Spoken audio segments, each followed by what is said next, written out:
Hola, buenos días. Mi nombre es Natalia Miguelén, soy enfermera de la UTI pediátrica y a continuación les presentaré lo que es gestión de cuidado en niños con catéter venoso central. Los contenidos que abarcaremos en esta presentación van desde la introducción hasta el manejo del catéter venoso central en pacientes pediátricos. La cateterización venosa se define como la inserción de un catéter biocompatible en el espacio intravascular central o periférico, con el fin de administrar fluidos, fármacos, nutrición parenteral, determinar constantes fisiológicas, realizar pruebas diagnósticas, entre otras.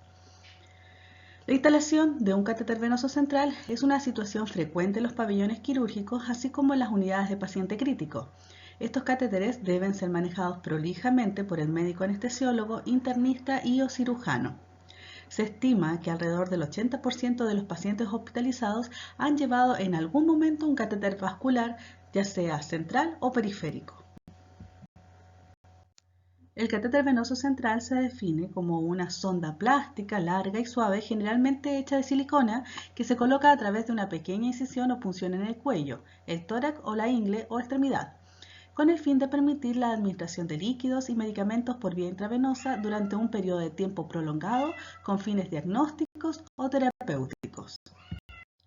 Los catéteres se pueden clasificar según su localización en periféricos o centrales, venosos o arteriales, según el tiempo de duración, de corta duración aquellos que duran menos de 30 días, fabricados en base a teflón o material poliureterano, y aquellos de larga duración que se espera que duren más de 30 días, que están fabricados en base a silicona.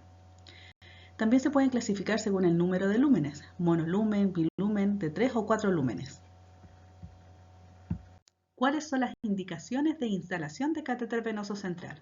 Cuando el paciente requiera múltiples infusiones en forma simultánea, requiera medición de presión venosa central, administración de drogas vasoactivas, el paciente requiera quimioterapia, antibióticos tales como anfotericina B e infusiones por largos periodos, el paciente tenga malos accesos venosos periféricos, el paciente requiera nutrición parenteral, el paciente requiera procedimientos dialíticos o instalación de filtros de vena cava. Para estas indicaciones existen diferentes tipos de catéteres venosos centrales que nos permiten lograr el objetivo terapéutico. Actualmente contamos con una serie de catéteres venosos centrales con los cuales podemos trabajar.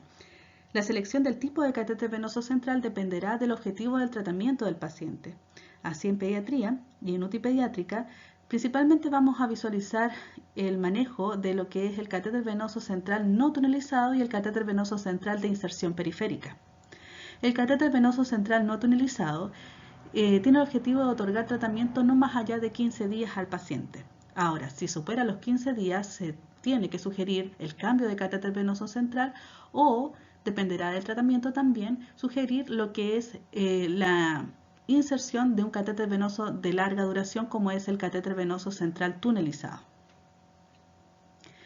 Existe otro tipo de catéteres que es el catéter de Swan-Ganz, que se utiliza principalmente en lo que son las unidades críticas. Este catéter tiene la particularidad de poder monitorizar lo que son los parámetros hemodinámicos que son fundamentales en los pacientes que están en estado crítico, ya sea presión en diferentes cavidades y grandes vasos, el cálculo del gasto cardíaco, también nos permite medir la temperatura central y también la saturación venosa mixta. Además, este catéteres tienen lúmenes que nos permiten administrar fármacos y también extraer muestras. El catéter impregnado de clorhexidina no lo utilizamos en pediatría. El catéter venoso central tunelizado lo vamos a ver principalmente en aquellos pacientes que requieran nutrición parenteral. El catéter venoso implantado, este catéter se utiliza principalmente en aquellos pacientes que requieran quimioterapia. Y el catéter venoso central de inserción periférica, que se conoce también como PIC, es un catéter venoso central de inserción periférica que se inserta habitualmente a través de las venas basílicas y cefálicas de las extremidades superiores, aunque se puede utilizar para la canalización de cualquier vaso sanguíneo periférico que cuente con la suficiente capacidad. A continuación les presento ejemplos de los tipos de catéteres que anteriormente se mencionaron. Tenemos el catéter venoso central no tunelizado, que es el habitual que conocemos en pediatría y UTI pediátrica. El catéter venoso central tunelizado, que generalmente se utiliza en pacientes con nutrición parenteral prolongada. Podemos también tener casos en los cuales se nos presentan pacientes con catéteres venosos implantados. Aquí en esta figura podemos ver el puerto subcutáneo que nos permite administrar quimioterapia. Generalmente este catéter lo maneja la enfermera especializada en quimioterapia. Y el catéter venoso central de inserción periférica, que lo inserta la enfermera capacitada. Y por último, vemos un ejemplo de lo que es el catéter venoso central Swan-Ganz, que se utiliza principalmente en las unidades críticas para monitorización. Cuando se decide la instalación de un catéter venoso central, podemos encontrarnos con contraindicaciones. Estas pueden ser relativas o pueden ser absolutas. Aquellas contraindicaciones relativas son las que nos dan un tiempo para poder manejarlas y evaluar nuevamente la instalación del catéter venoso central una vez controlada la contraindicación. Aquellas contraindicaciones absolutas son aquellas situaciones en las cuales no hay que poner el catéter venoso central por ningún motivo. Dentro de las contraindicaciones relativas podemos visualizar las bulas pulmonares cuando se instala el abordaje de la subclavia, hernia inguinal en accesos femorales, alteración carotidia en accesos yugulares, el paciente inquieto y no cooperador, cuadros diarreicos cuando se considera el cateterismo de las venas femorales, traqueostomía con abundantes secreciones en el abordaje yugular, punción de la subclavia y yugular izquierda en pacientes cirróticos, hipertensión arterial severa en accesos yugulares y subclavios. Contraindicaciones absolutas: infección proximal en el sitio de inserción, trombosis de la vena y coagulopatía. Para la instalación del catéter venoso central se utiliza lo que es la técnica de Seldinger. Esta técnica, descrita ya desde 1953, consiste básicamente en la introducción de una guía metálica al sistema venoso a través de la cual se introduce el catéter. Para realizar la instalación del catéter venoso central a través de esta técnica, se debe explicar el procedimiento al paciente y a la familia y también explicar las complicaciones asociadas a este, obteniendo sí o sí el consentimiento informado. El paciente en todo momento tiene que estar monitorizado y además también contar con un acceso venoso periférico, ya sea por sedación o en SOS. El paciente debe ubicarse en la posición deseada de acuerdo al sitio de inserción elegido. Además, se debe considerar la elección del catéter adecuado, ya sea el largo o en el número de lúmenes requerido. Instalación del catéter venoso central con técnica Seldinger. Para ello debemos considerar los siguientes pasos. Primero que nada, aseptizar la zona en la cual se va a instalar el catéter venoso central. Se debe sedar al paciente, para ello nosotros contamos con una vía venosa periférica que instalamos previamente. Se debe posicionar al paciente. Este posicionamiento se puede lograr con algún elemento que levante los hombros para alcanzar el nivel de alineación de los grandes vasos en el cuello con respecto a la cabeza y con ello dejar más espacio para maniobrar en la zona. Se debe identificar el punto de reparo anatómico, ya sea por visión directa o bajo ecografía. Se debe realizar la punción de la vena con trocar y constatación del reflujo venoso. Una vez constatado el reflujo venoso, se debe insertar la guía con la mano dominante, mientras que la no dominante sujeta el trocar. Posteriormente a eso se debe retirar el trocar, sí la guía, y a través de esta se introduce un dilatador, 2/3 de su extensión, y luego se retira. Se debe insertar el catéter, posteriormente dilatada la vena, según el largo determinado para el paciente, y a medida que se realiza esto se retira la guía. Comprobar la permeabilidad del catéter, la fijación a la piel y conexión de la solución intravenosa. Posteriormente a ello, control radiográfico. Al momento de elegir el sitio de inserción, se debe considerar el tiempo de utilidad deseado y el riesgo de complicaciones. En relación a esto, las ventajas y desventajas de cada sitio son: vena yugular interna. La principal ventaja es el fácil acceso y el bajo riesgo de falla ante un operador sin experiencia. Sin embargo, no debe usarse por periodos prolongados y siempre está latente el riesgo de punción arterial. Vena subclavia. Es fácil de mantener, es confortable, tiene baja tasa de infección, pero existe un alto riesgo de neumotórax y ante un sangrado es difícil la compresión. Vena femoral.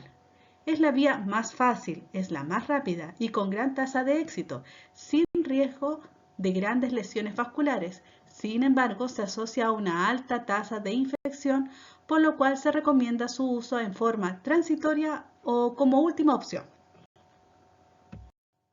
Consideraciones que hay que tener presente al momento de instalar un catéter venoso central. Primero que nada, la experiencia del operador. Esta es fundamental al momento de instalar un catéter venoso central. Un médico que ha insertado más de 50 catéteres tiene un 50% menos de probabilidades de presentar una complicación mecánica que aquel médico que ha insertado menos catéteres en su vida laboral. Se tiene que tener presente que después de 3 intentos frustros es recomendable solicitar ayuda antes de seguir con el procedimiento. La incidencia de complicaciones mecánicas después de 3 intentos aumenta de 6 a 12 veces. Punción arterial. Es una complicación presente, potencial. En pacientes normotensos y con una adecuada oxigenación es de fácil identificación mediante el reflujo pulsátil a través de la aguja de sangre roja brillante. Pero la situación cambia cuando el paciente está inestable, en quienes puede no observarse esta situación, por lo cual se debe considerar el uso de transductor de presión o la medición de los gases si se tiene duda con respecto al tipo de sangrado a través del catéter. Embolia aérea. Durante la inspiración se genera presión negativa intratorácica, por lo cual si el catéter permanece abierto, esta presión puede generar ingreso de aire por esta vía. Por lo tanto, se recomienda que el catéter siempre se mantenga cerrado durante todo el procedimiento y el paciente idealmente debe mantenerse en posición frente al embur. Antibióticos profilácticos. Su uso disminuye la infección asociada a catéter, sin embargo, no es recomendable porque favorece la resistencia a antibióticos. Por lo tanto, en pediatría no es habitual visualizar este tipo de antibiótico-terapia. Dentro de las complicaciones en la instalación y la mantención del catéter venoso central podemos encontrar complicaciones mecánicas, trombóticas e infecciosas. Las complicaciones mecánicas son, por ejemplo, la punción arterial, hematoma, hemotórax, neumotórax, las cuales dependiendo del sitio de inserción elegido presentarán una mayor o menor incidencia, siendo este un factor fundamental en la decisión de la vena en la cual se va a instalar el catéter. Las complicaciones trombóticas se presentarán alrededor del 15% de los pacientes que presentan catéter venoso central. Los catéteres femorales suelen trombosarse hasta un 20% más en comparación con los catéteres venosos centrales instalados en subclavia. Dentro de las complicaciones de tipo infecciosas podemos encontrar la infección en el sitio de inserción, colonización del catéter, bacteremia asociada al catéter. La infección en el sitio de inserción se caracteriza por eritema, calor local, induración o secreción purulenta en los 2 centímetros próximos al lugar de inserción del catéter. La colonización del catéter se caracteriza por el crecimiento de organismos en el catéter demostrado por cultivos cuantitativos o semicuantitativos. La bacteremia asociada al catéter, que es la presentación más grave en cuanto a las complicaciones de infecciones, se caracteriza por el aislamiento del mismo organismo en los hemocultivos y en los cultivos cuantitativos o semicuantitativos del catéter. Esta va acompañada de síntomas clínicos de bacteremia sin otro foco aparente de infección. Es importante recordar que la inserción del catéter en vena subclavia es la que se asocia al menor riesgo de infección. En esta presentación nos enfocaremos principalmente a lo que son los cuidados de enfermería relacionados a la instalación y el manejo del catéter venoso central de corta duración, porque es uno de los catéteres que frecuentemente se visualiza en las UPC. Este catéter nos ayuda bastante en lo que es el diagnóstico y tratamiento de pacientes con enfermedades graves y también pacientes con enfermedades crónicas. Si bien tiene ventajas, también tiene complicaciones, y dentro de las complicaciones más importantes a visualizar y considerar son las complicaciones de tipo infecciosas, que en consecuencia llevan a una hospitalización prolongada, a un incremento de la morbilidad, mortalidad y costos asociados a la hospitalización. Ventajas del catéter venoso central de corta duración. Administración de sustancias hiperosmolares, administración de drogas vasoactivas, monitorización de la presión venosa central, establecimiento de una vía venosa de urgencia, imposibilidad de canalizar una vía venosa periférica y también aporte de volumen de forma rápida y cuantiosa. Complicaciones en la instalación y el manejo del catéter venoso central de corta duración. Debemos considerar las siguientes complicaciones: rechazo del implante, embolia aérea, neumotórax, hematoma local, lesión nerviosa, hemotórax, perforación venosa, perforación miocárdica, trombosis venosa, arritmia cardíaca, tromboembolia. Principalmente estas se pueden presentar al momento de la instalación del catéter. Otras complicaciones son desconexión del catéter, necrosis cutánea, rotura, desplazamiento, obstrucción, infección y sepsis, que se relacionan más que nada a lo que es el manejo del catéter venoso central. Las infecciones del torrente sanguíneo relacionadas al catéter venoso central son una de las infecciones que son frecuentes de visualizar en el ámbito hospitalario. Las infecciones del torrente sanguíneo se pueden dar por dos vías, por vía extraluminar o por vía intraluminar. Por vía extraluminar es a través del sitio de inserción del dispositivo, principalmente con aquellos agentes que son propios de la piel. Por vía intraluminar es por contaminación de las conexiones y puertos de acceso a través de infusiones de soluciones contaminadas. Esta última es la menos frecuente, pero se puede presentar. Las infecciones del torrente sanguíneo relacionadas a catéter venoso central tienen relación también a una sobreestadía hospitalaria en un rango de 7 a 21 días y también tienen una mortalidad atribuible que oscila entre el 23 y 35%. Las infecciones del torrente sanguíneo asociadas a catéter venoso central tienen costos importantes a considerar, costos monetarios y costos personales. Internacionalmente, los costos asociados a esta infección pueden ir de los $3.000 a $40.000 por cada evento. A nivel nacional se ha estudiado que el costo por cada evento es de 3.800.000 pesos, donde el 94,5% de esta cifra se asocia a la sobreestadía hospitalaria. Dentro de los costos personales podemos mencionar la interrupción del proceso clínico del paciente, retardo del alta, imposibilidad de la reinserción laboral en pacientes adultos y también la reinserción escolar en los niños. También hay costos familiares y costos psicológicos asociados. En estas imágenes podemos visualizar claramente cómo se origina una infección en el torrente sanguíneo relacionada a catéter venoso central. Como mencioné anteriormente, se puede dar por vía extraluminal o por vía intraluminal. Por vía extraluminal es a través del sitio de inserción del catéter, que también lo vemos en esta imagen de acá. O intraluminar a través de las conexiones del catéter, que también lo visualizamos en la imagen de la derecha. Y también considerar que intraluminar se puede presentar por soluciones o fórmulas que están contaminadas. Aquí vemos el torrente sanguíneo con el ingreso de los patógenos que nos producen la infección del torrente sanguíneo. Las infecciones del torrente sanguíneo por catéter venoso central son eventos que son vigilados muy de cerca por el Programa de Control de Infecciones. Estas se vigilan a nivel nacional, vale decir, considera todos los establecimientos de la red pública del país. Las infecciones del torrente sanguíneo se miden en tasas, vale decir el número de eventos por 1000 días de exposición. Y estas tasas son nuestra referencia a nivel nacional para poder medir la calidad de nuestro trabajo, de nuestra atención. A nivel nacional y local, además de vigilar el número de infecciones del torrente sanguíneo asociados a catéteres, se vigila el agente etiológico que causa este tipo de infecciones. En pediatría, los más frecuentes de ver son aquellas cocáceas gram positivas. También podemos visualizar bacilos gram negativos fermentadores y en algunos casos se pueden reportar infecciones del torrente sanguíneo asociadas a hongos. En la tabla del 2020 podemos observar, encabezando esta tabla, las infecciones relacionadas a torrentes sanguíneos producidas por Staphylococcus epidermidis, Klebsiella pneumoniae y Staphylococcus aureus como principales agentes causales de infecciones del torrente sanguíneo en el ámbito pediátrico.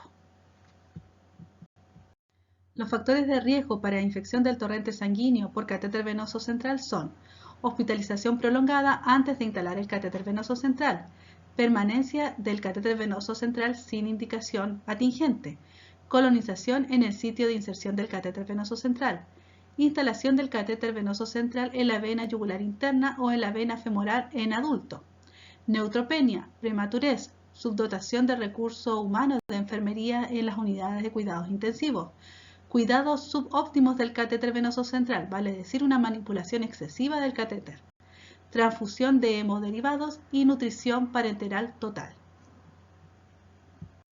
Diagnóstico de infección del torrente sanguíneo por catéter venoso central. Para realizar este diagnóstico se debe considerar el número de días de exposición al catéter venoso central. La exposición requerida incluye presencia del catéter venoso central por más de 2 días calendario desde su instalación al momento del inicio de los síntomas o hasta un día calendario posterior a su retiro, independiente de la edad del paciente. ¿Cuáles son los signos y síntomas a considerar? Fiebre igual o mayor a 38 grados Celsius, hipotermia, hipotensión, taquicardia o bradicardia, apneas en pacientes menores de 1 año. Y estos signos y síntomas tienen que estar asociados sí o sí a hemocultivos positivos, ya sea para patógenos o para microorganismos comensales, que obviamente no estén relacionados con otra infección activa en el paciente. Uno de los criterios microbiológicos para determinar el diagnóstico de infecciones de torrente sanguíneo por catéter venoso central es el cultivo positivo del extremo del catéter. El microorganismo encontrado en el cultivo de la punta del catéter tiene que ser el mismo microorganismo que el encontrado en sangre, vale decir, igual especie y mismo antibiograma. Este método es un método no conservador porque debe retirarse el catéter venoso central. Características de este procedimiento. Es un procedimiento que debe hacerse con técnica séptica, se debe cortar 5 centímetros distales del dispositivo y depositar en un frasco seco estéril para ser enviado al laboratorio de microbiología.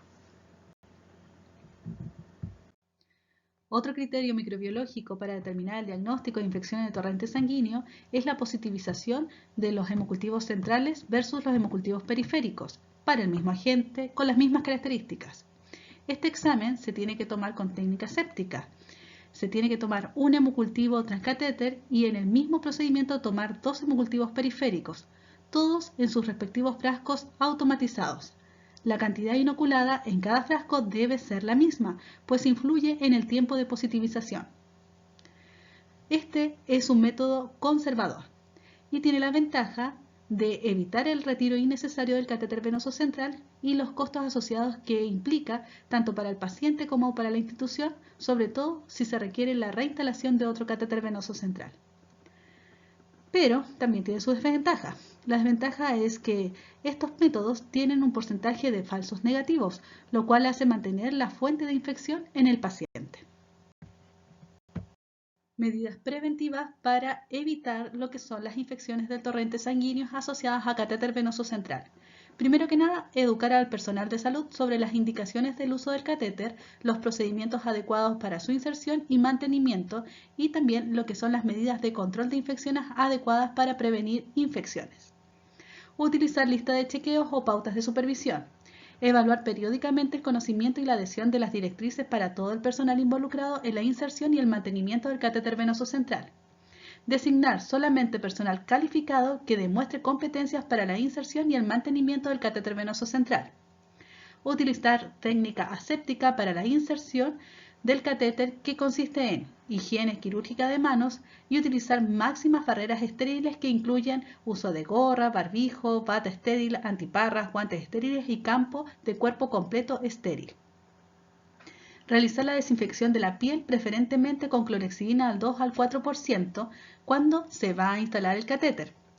Una opción, si no tenemos clorexidina al 2%, es el alcohol al 70% y en última instancia en pacientes que ya son alérgicos se podría utilizar la povidona, pero siempre respetando los tiempos de acción del antiséptico. Los catéteres venosos central insertados con técnica no aséptica, vale decir aquellos catéteres que son insertados de forma urgente, deben ser reemplazados tan pronto como sea posible, idealmente antes de las 48 horas. Utilizar nuevos guantes estériles antes de utilizar el nuevo catéter venoso central cuando se realizan intercambios bajo guía. Retirar catéter venoso central que no sean necesarios, o sea, respetar las indicaciones de catéter venoso central. No reemplazar rutinariamente el catéter venoso central, hacerlo solo cuando se considere que esté infectado. Se recomienda el uso de un lumen exclusivo para nutrición parenteral. No utilizar rutinariamente anticoagulantes para reducir el riesgo de infección. Y limpiar el conector con alcohol al 70% cada vez que se administren soluciones. Instalación del catéter venoso central. Para este procedimiento, el personal involucrado tiene que estar capacitado. Se debe realizar en un lugar seguro y cómodo. El operador debe seleccionar el sitio de punción dependiendo de las condiciones del paciente. Se debe seleccionar el catéter venoso central según el peso, como se detalla en la tabla. Se debe utilizar técnica séptica en todo el procedimiento. Y el operador debe realizar el lavado de manos quirúrgico. Preparación de la piel para la instalación del catéter venoso central. Se debe limpiar la superficie de la piel con jabón de clorhexidina. Una vez realizada esta acción, se debe proceder a aseptizar la piel con clorhexidina con base alcohólica al 2% y esperar mínimo 3 minutos para que el antiséptico actúe. Debemos considerar que el operador va a utilizar la técnica de Seldinger para instalar el catéter. Se debe normar idealmente el número de intentos por sitio de punción y el número de intentos por operador, que recordemos, se sugiere no tienen que ser más de 3 intentos. Posteriormente, el catéter se tiene que fijar con puntos y se debe proteger con un apósito estéril, idealmente transparente de alta adherencia. No cambiar por Seldinger, que es una práctica que se hace principalmente en el área adulta, si hay sospecha de infección, vale decir, si el catéter está infectado, no debemos cambiar el catéter a través de la técnica de Seldinger. Una vez instalado el catéter, se debe realizar el control radiológico previo a su utilización. Nuestro hospital actualmente cuenta con una pauta de supervisión en la instalación del catéter venoso central. Las acciones a supervisar son: el operador realiza el procedimiento con ayudante, prepara la piel con agua y jabón, el operador realiza el lavado de manos con jabón antiséptico, utiliza barreras protectoras, delantal, guantes estériles, gorro, mascarilla y campo estéril. El operador realiza antisepsia de la piel según las normas de IAS. Uso y mantención de técnica séptica en todo el procedimiento. El operador realiza la fijación del sitio de inserción evitando desplazamientos. Se protege el sitio de inserción con apósito estéril. Registra el procedimiento en ficha clínica. Ahora pasamos a las acciones de mantención segura del catéter venoso central. Primero que nada, el catéter venoso central se debe manejar con técnica aséptica. Se debe utilizar alargadores de 7 a 10 centímetros y luego conectar a llave de 3 pasos. Se debe utilizar circuito cerrado. Los lúmenes se tienen que conectar a tapones antirreflujo. Distribuir los lúmenes según la patología del paciente. Se debe rotular todas las conexiones que se conectan al catéter venoso central. Utilizar siempre el mismo lumen para la nutrición parenteral. Vigilar el sitio de inserción y registrar las características. Siempre desinfectar las conexiones o llaves de 3 pasos con alcohol al 70%. Los equipos de fluidoterapia se deben cambiar según soluciones hiperosmolares o hipertónicas cada 24 horas y soluciones isotónicas cada 72 horas. En la mantención del catéter venoso central debemos considerar la técnica de push-stop-push. Esta técnica de lavado turbulento consiste en realizar pequeñas pausas para garantizar la limpieza de las paredes y evitar la acumulación de fibrina u otras sustancias al interior del lumen del catéter. Esta técnica puede utilizarse cada 12 horas en los lúmenes que no están siendo ocupados y posterior a la administración de medicamentos. Se debe realizar con suero fisiológico 10 cc. No utilizar para destapar lúmenes. Aquellos lúmenes que nosotros encontremos tapados deben ser rotulados como lúmenes disfuncionales o lumen disfuncional. Manejo de los lúmenes. En esta imagen podemos observar un catéter venoso central de 3 lúmenes. El lumen A, que es el azul, corresponde al lumen medial. Este se utiliza principalmente en nutrición parenteral. Otros usos que se le pueden dar es pseudoanalgesia y o bloqueador neuromuscular. El lumen B, que es el amarillo, corresponde al lumen distal. Este se utiliza principalmente para las soluciones de base, medición de presión venosa central, medicación intermitente, infusión de alto volumen. Y el lumen C, que es el lumen proximal, se utiliza principalmente para aquellas drogas vasoactivas. Otros usos que se le puede dar son transfusión y toma de muestra si no hay administración de drogas vasoactivas. Nuestro hospital también cuenta con una pauta de mantención del catéter venoso central. Esta pauta de supervisión resume las actividades de mantención en los siguientes puntos. El catéter venoso central se mantiene con circuito cerrado y libre de sangre. Los equipos de infusión y conexiones se encuentran rotulados y dentro del periodo de vigencia según la norma. El sitio de inserción está protegido con apósito estéril, se encuentra limpio y seco. Se mantiene la fijación externa del dispositivo evitando su desplazamiento. Muy importante en el paciente pediátrico. Se ha realizado la curación según el protocolo, rotulando con fecha de la última curación y el responsable. Y el responsable, recuerden, se identifica con las iniciales, el nombre y los 2 apellidos. En esta imagen podemos observar el catéter venoso central utilizado en un paciente pediátrico. Podemos observar que es un catéter venoso central de 4 French, ¿cierto? Con la fecha de instalación y también debería aparecer aquí la fecha de la última curación del catéter. El apósito utilizado se debe utilizar un apósito transparente de alta adherencia. El catéter lo debemos encontrar fijo a la piel. Está conectado, ¿cierto?, a extensores de 7 a 10 centímetros. Posteriormente a ello se utiliza lo que son las llaves de 3 pasos con tapones antirreflujo. Visualizamos que las conexiones están rotuladas y al mismo tiempo lo vemos libre de sangre. Además, por lo visto, la enfermera utilizó campo estéril para la manipulación de este catéter. Extracción de una muestra de sangre a través del catéter venoso central. Este procedimiento se debe realizar bajo técnica aséptica. Se deben utilizar 2 jeringas de 5 ml con solución fisiológica y una jeringa para exámenes. Se debe desinfectar la llave de 3 pasos o tapón antirreflujo con gasa estéril con alcohol al 70%. Luego infundir 2,5 cc de suero fisiológico y extraer 5 ml de sangre que serán eliminados. Posteriormente a esto, se debe tomar los exámenes indicados y luego lavar con 5 ml de suero fisiológico. Este trabajo se debe realizar con ayudante.